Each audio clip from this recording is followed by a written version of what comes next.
so excited for another one of our Editors in Convo EIC video chats. Tonight, we are so lucky to have Edward with us. Edward, I'm so glad you're here. Why don't you tell us a little bit about yourself and your history with Yearbook? Thank you, Katie. So my name is Edward Garcia. I formerly went to Walnut High School in Walnut, California. I was on our yearbook staff, the Cayuse, for 4 years. I started out as a staffer, then became academics editor in my sophomore year, then working my way up to sports editor in my junior year. And then my senior year, I was something called manager and also coverage EIC.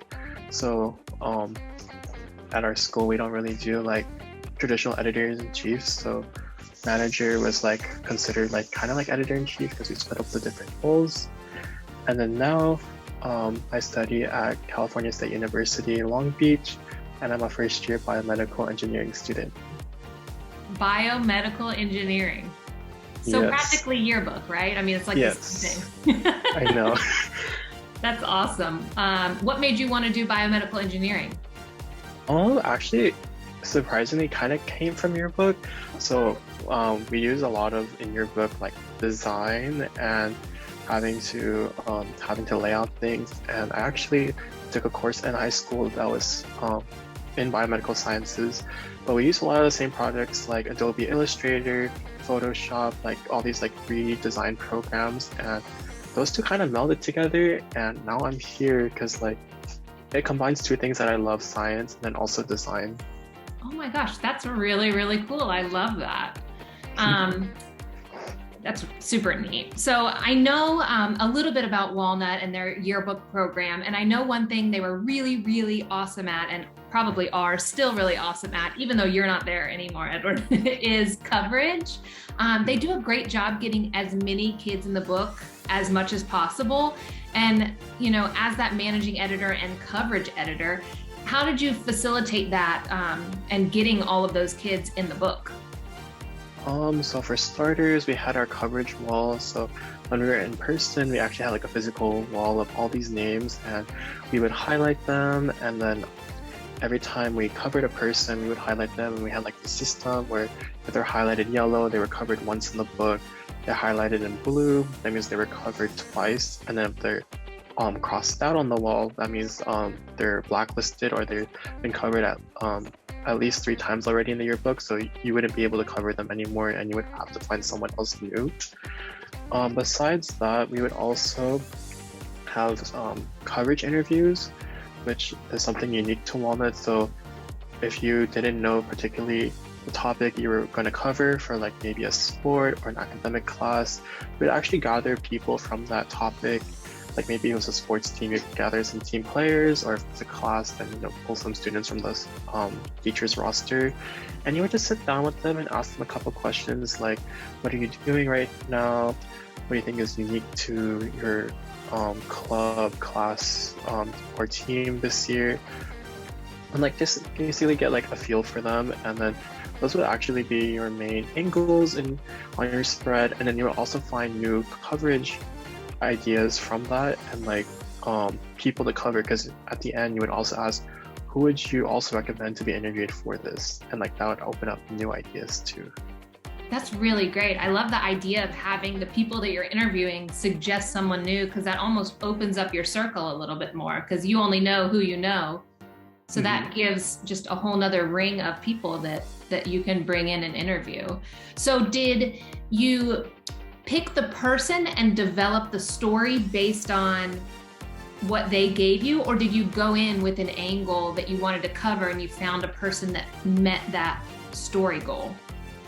We went in, I think we based our story based off what the person has said, because usually when we go into these things, we have no idea what's happening with that topic for that school year. So we usually let the person drive what we're going to cover that year, and then just find more people under that topic to cover for that story. That's awesome. I think that's a great way to do it. How many kids do you remember about how many students attended Walnut? Probably about like maybe little over 15, maybe 13 to 1400 students. That's a lot of kids. And do you feel like like were y'all able to get a lot of kids in there once or twice, or? I think we've done a pretty good job. Like more recently, we've developed more techniques, especially like using ACDs and like just trying to find new people to cover versus the people that always get covered every year. Right.